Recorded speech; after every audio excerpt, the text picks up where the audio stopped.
tayo sa madilim na part. Ito na. Para may makita kayo, bukas tayo flashlight. Grabe, ang dilim. Ito yung Casa Terasa. Kuya, magandang gabi po. Sir, okay lang, nalilibot-libot lang ako. Hindi, okay lang po. Pero mamaya po, baka patay po. Mamaya po, baka patay na rin po yung mga ilaw na yun. Ano oras? Hindi ko lang sure, sir. Kasi yung sasakyan sa dulo, sir, yun yung magpapatay niyan. Mamaya. So, total dark mamaya. Total darkness. May liwanag yan, sir. Hindi ko lang alam, sir, kung kasama to. Pero yan yung sure line na yan, sir. Matik ko, papatayin ko talaga. Pero safe naman, kuya. Safe naman po. Okay lang. Okay. Salamat.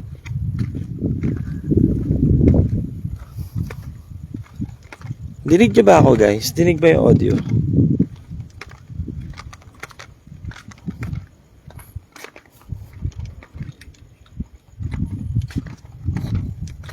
Oops, sorry ko. Wait. Kita ba? Ang kulang ilaw ko ah.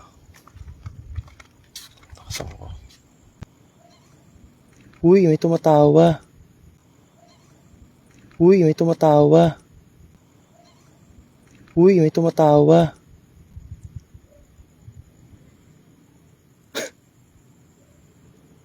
What the fuck? May batang tumatawa. Sana na-capture yun sa audio. And ito yung bahay na pula. Kita ba? Lapit tayo.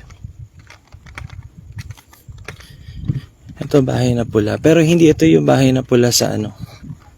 Hindi ito yung bahay na pula sa San Ildefonso. Kita ba?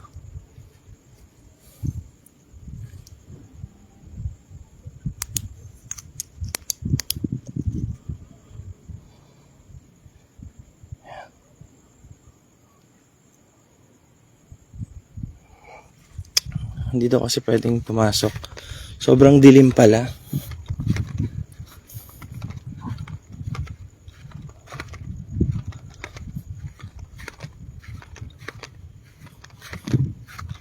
Sana wag ipatay ilaw dun. Wala akong ilaw. Sobrang dilim. Pinagagawa ako.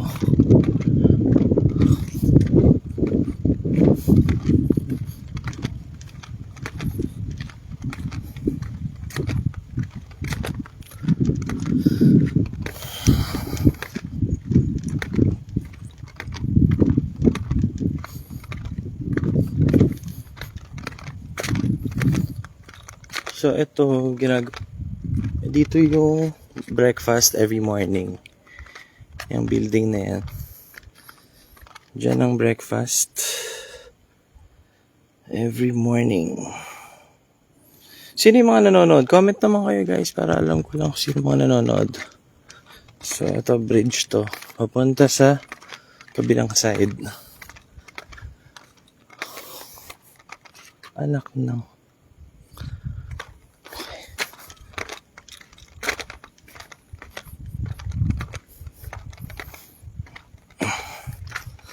Uy, Tol Gio, Crypto Cody is watching. So we are live sa Las Casas, Filipinas de Acozar. Kahapon pa ako nakikipag-usap sa management kung possible na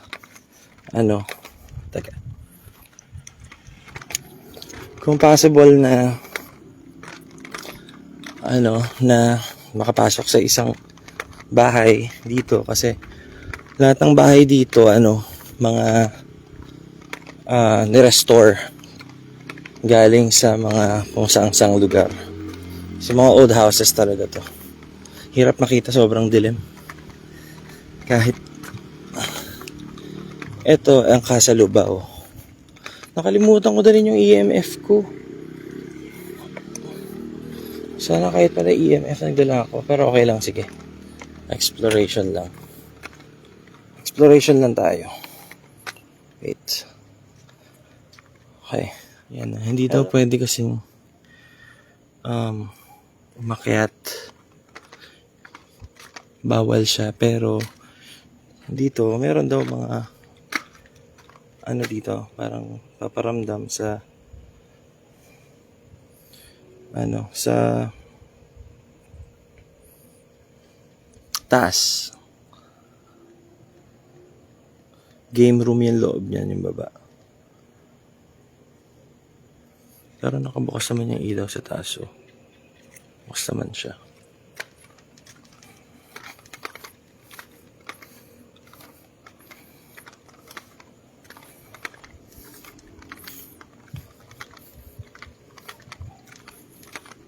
Siguro unahin na natin dito sa side na to. Nasa kalye San Luis.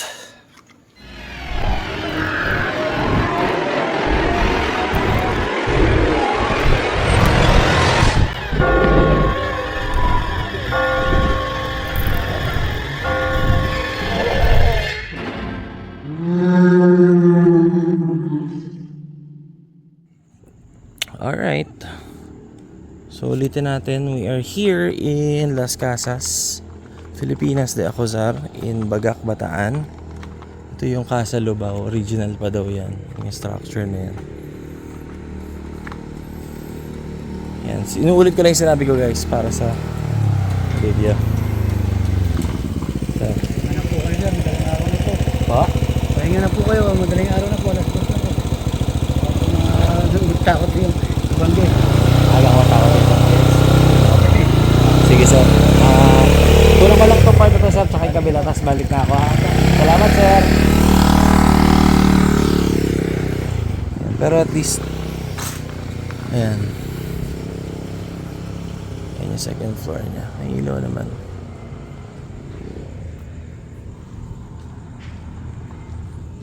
So may mga guest. May mga guest sa iba.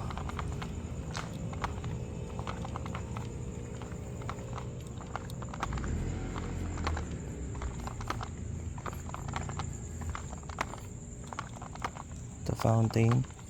Kita nyo pa ba? I hope kita nyo pa. Wait.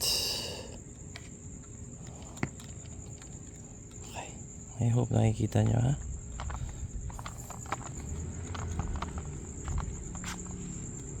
Nabalikan na ako ng gwardiya.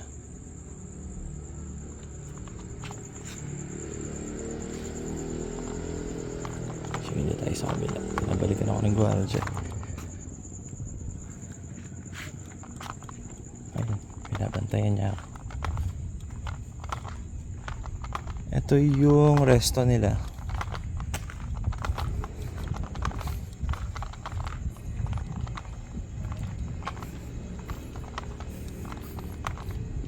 Ayun, may ilaw na dito banda.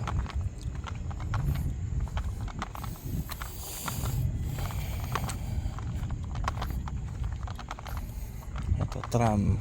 Ano yung biyahe nito? Tondo Escolta. Ayan, original pa to. Original na tram no panahon ng 1800s, late 1800s and early 1900s. Kung di ako nagkakamali. Las Casas, Filipinas de Acozar. Tondo Escolta ang biyahe niyan. Ayan. Sa pagkakaalam ko, wala pang gumawa nito dito. Actually, gusto ko talagang pasukin to. Ito, sabi nila ng staff, itong second floor na to, itong kainan na ito, meron daw dyang tumatakbo sa taas. Tumatakbo daw dyan na parang bata na naririnig nila. Kaya nagpapaalam ako kanina. Yan yung kusina ni Nanay Maria. Nanay Maria.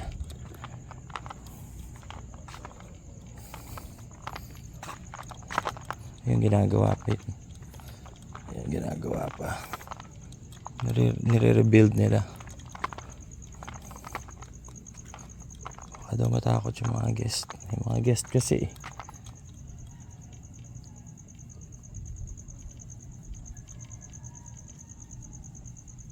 ano yan?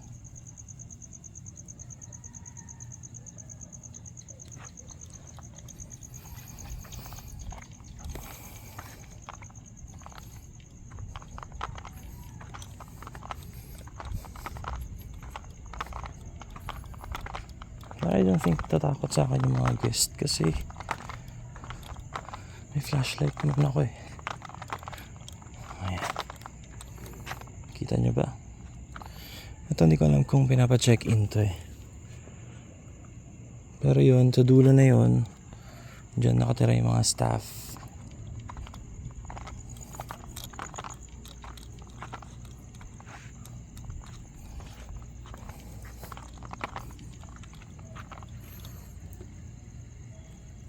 Sa daytime, napakaganda nito guys. Kailangan nyo mapuntahan din to. Okay siya pag daytime. Pagka sa gabi, medyo iba yung vibes niya, of course, kasi mga luma. Mga lumang ano to eh. Mga lumang bahay. Sayang, di natin mapasok yan. Sayang. Bale. May araw ka din.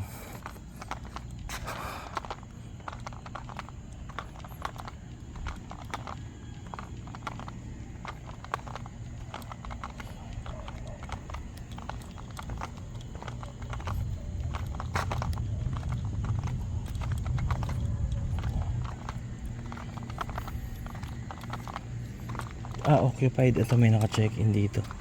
Occupied. Wala natin masyadong kunan. Ayan, may naka-check-in dyan sa bahay na yan. Pero yan ang casa. Ayoko lumapit eh. Casa something. May matakot yung guest. Ito, anong casa to? Casa Tondo, Manila. Ayan, ang Casa Tondo, Manila. Ito. Showroom din yata nila to kapag heritage tour.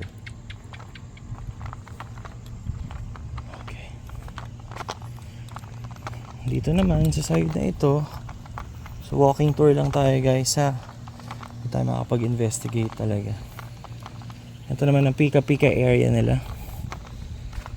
Diyan kami nagmerienda kanina sa mga stalls dyan. At ito ang kinatatakutan na sabi ng madami, marami daw nagpaparamdam. Ito yung Casa Quiapo. Uy,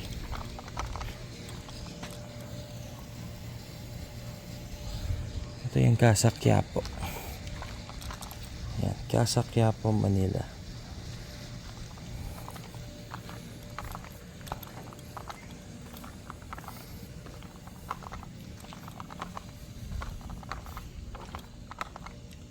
Tao kaya? Hmm? Hmm? Hmm?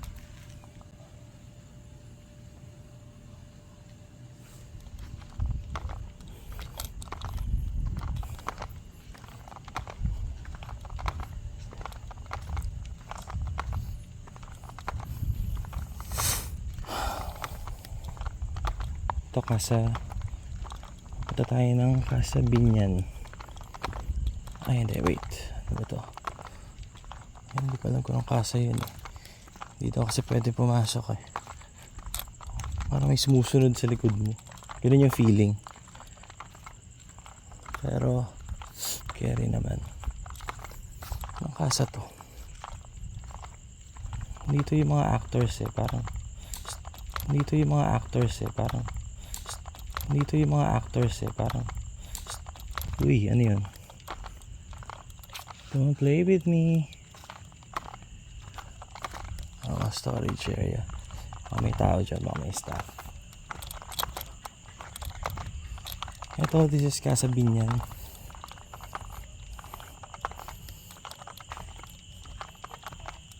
Tuko. Saan ka tuko? Ayan ang Casa Binyan. Ito yung Casa Binyan. Ayan. Ito daw yung second floor daw na to. Ano daw? May bata daw na tumatakbo. Alam ng lahat ng staff na nakausap ko kanina. So, isa to sa kinatatakutan nila. Ayan, second floor na yan. Kasi katabi na yun yung may ilaw. Yun yung resto area nila, Italian restaurant. So, Casa Binyan, isa sa kinatatakutan nila ng staff. Oops. Isa sa kinatatakutan nila ng staff. Oops. Isa sa kinatatakutan nila ng staff. Oops. Ano yun?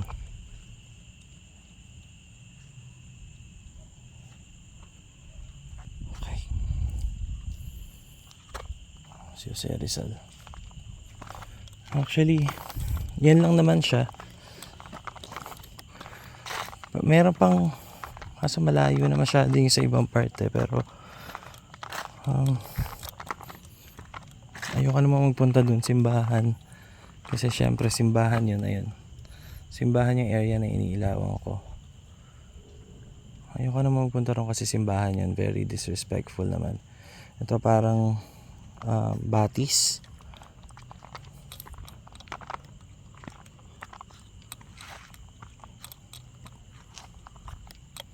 So,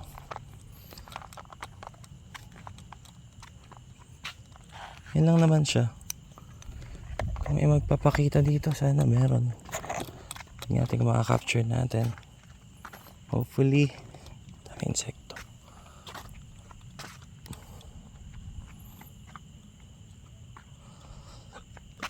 Kita nyo pa ba?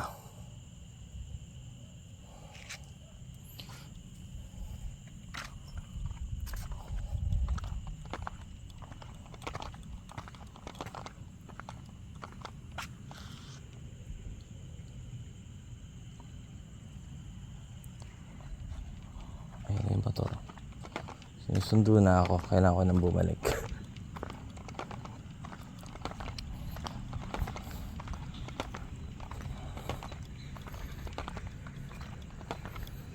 So,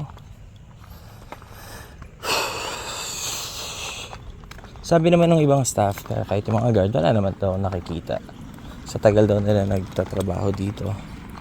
Ano naman daw silang napapansin na kakaiba, nakakatakot. Wala naman daw.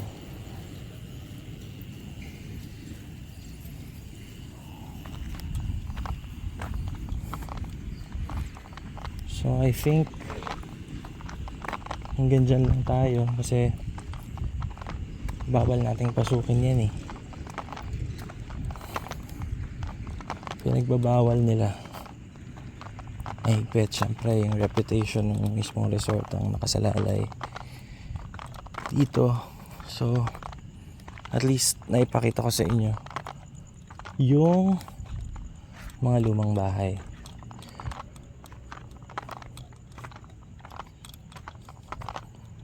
Meron dito.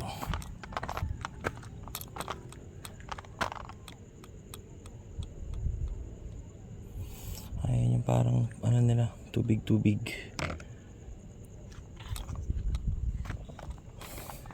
Parang karugtong ng dagat.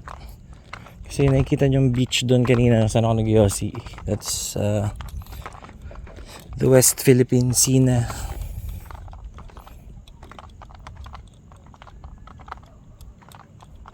Super dilim.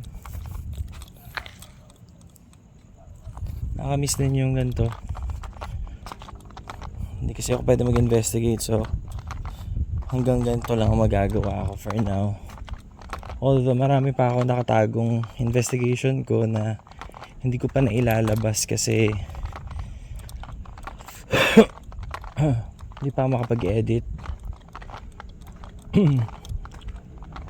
Ongoing pa rin yung ano natin, pagjejeta natin. Doon tayo busy ngayon.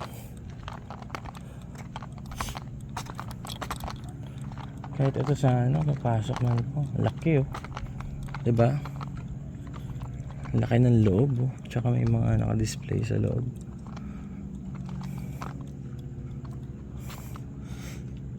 Totoo kaya yung mga claims nila dito, no? What do you think, guys? With its history, yung mga bahay dito, syempre possible, pero hindi naman tayo yung tulad ng ano eh, ng lagi na lang may multo kahit saan magpunta. So hanggang yung tingin-tingin lang tayo talaga ngayon. I hope you guys are still with me. Ito, lumilapit ulit tayo sa bahay na pula kasi ang sabi nila dito, ito daw bahay na pula na to. Sa Bulacan daw to, ito daw yung yung kung saan tinorture yung mga babae before. Pero iba to. Ito yung ano to, Casa Hagonoy. Hindi ito Casa San Ildefonso kasi yung tama ba? Ang alam ko San Ildefonso yun eh. Yung bahay na pula sa may Bulacan na wala na ngayon, frame na lang yung natitira. Ano siya? Yun yung talagang may mga ni-rape ng mga bawal pala sa social media. Mga hinalay, pinagsamantalahan doon sa bahay na yon. In fact, may mga survivors pa nga yun hanggang ngayon eh. Etong bahay na ito, bahay na pula na tinatawag nila dito, iba ito. Hindi ito yung bahay na pula na ina-expect ninyong may history na pagto-torture dun sa mga kababaihan ng panahon ng Hapon.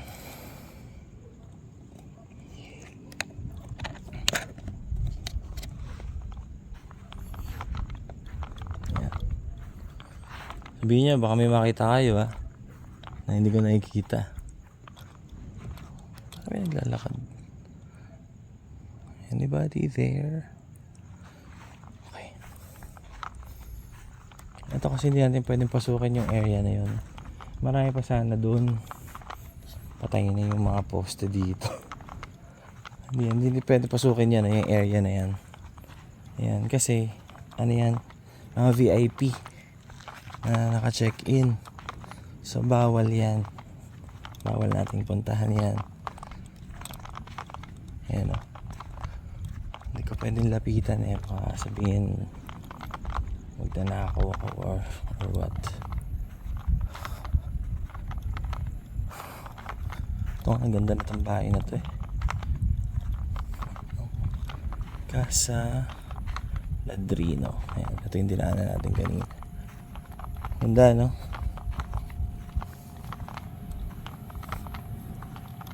Ito naman yung kanina, yung una natin dinaanan. Ito, I feel something weird dito sa bahay na to. Itong Casa Terasa. Alamin ko yung history na to ng Casa Terasa. Nice, diba?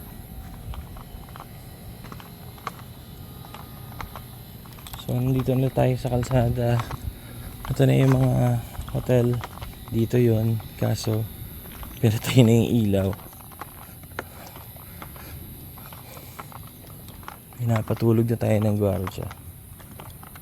Sayang daw makapag-investigate dito, but I'm hoping na one day mapayagan tayo ng management para lang masiguro natin yung claims if the place is really haunted, dahil nga daw sa mga lumang estruktura, lumang bahay. Kasi kahit yung mga guests daw may claims na yung mga staff sinasabi nila hindi naman, yung iba naman sinasabi na meron talaga. Pero as a ghost detective, hindi naman tayo naniniwala basta-basta kapag may ganong kwento.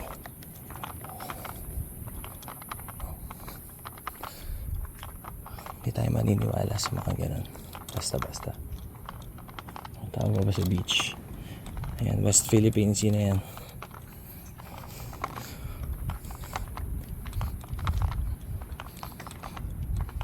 Naka-check-in, hindi tayo pwede pasok. Sana one day makapag-investigate din ako dito, kahit alin dito sa mga units yung may totoong claims na may nagpaparamdam.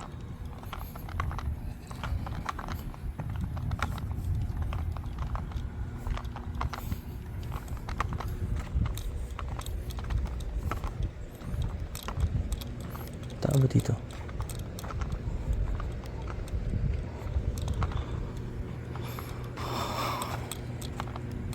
Tama tayo. Pakita ko lang sa inyo dito. Baka naman dito pwede.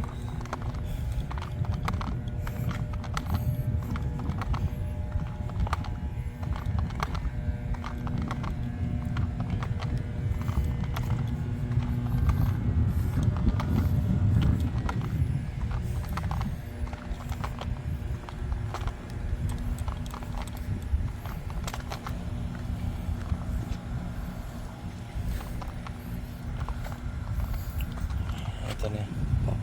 Ito VIP area na. Tayo pwede. Bad trip.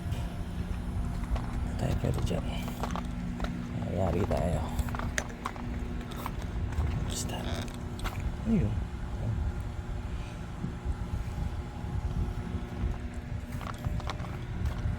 Ito. Ayos nila yung... Uy!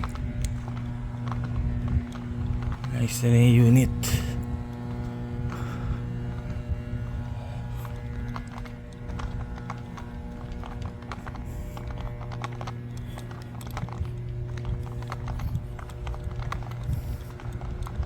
So, at least nakita nyo first time. I'm sure first time nyo nakita ang Las Casas ng gabi. It's my pleasure na ipakita sa inyo kung anong itsura ng Las Casas sa gabi. Medyo intimidating siya, sa totoo lang.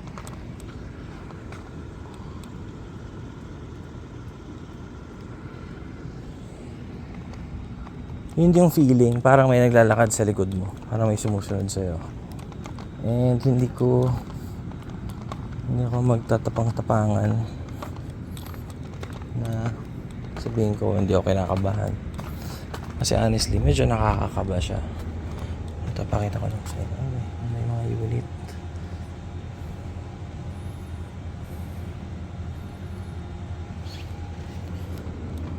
Yan, Accessoria 3. Sa 2 tayo sa kabila. Bawal tayo dyan.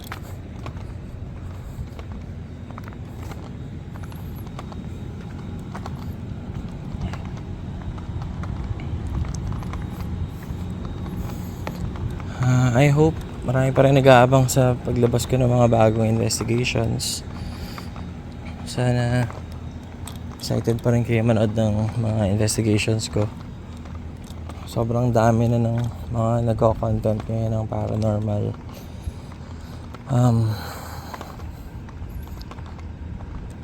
Dami ng sikat. So sana napapansin nyo pa rin ako, or naalala nyo pa rin ako. Uy, what's that? Uy, what's that? Uy, what's that? What's that? Lakas na.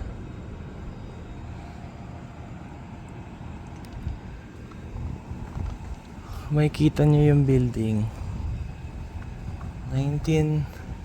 Nakalagay 1882 to 1911. Ayan. 1882 to 1911. Dito kami sa Accessoria 2. Pakita ko lang sa inyo yung loob. Ito yung sinasay ko rin student. Tao ba?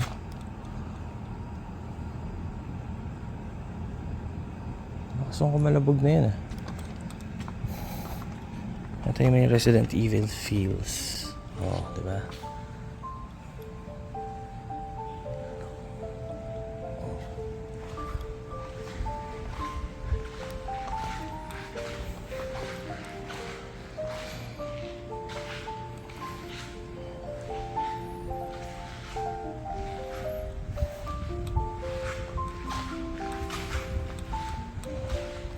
Salamin daw na to. Ito daw yung may mga nakikita.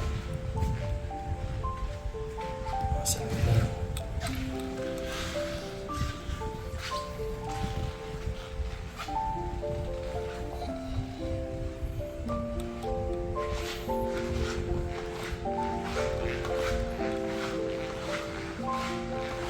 Okay.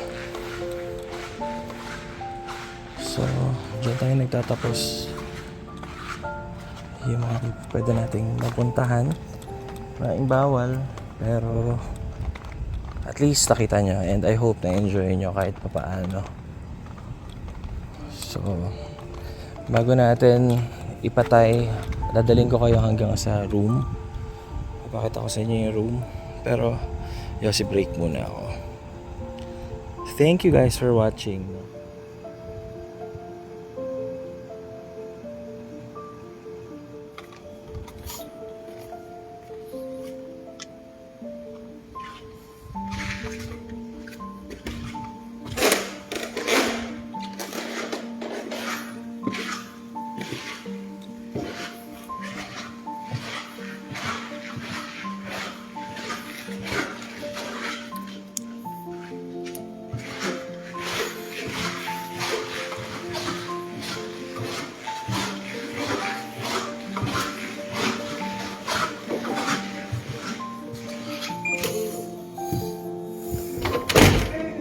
mga equipments ko.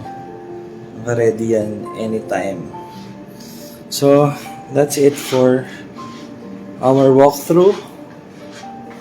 Kung nakarating ka sa video na to, thank you for watching and share nyo na rin para lang maraming makakita.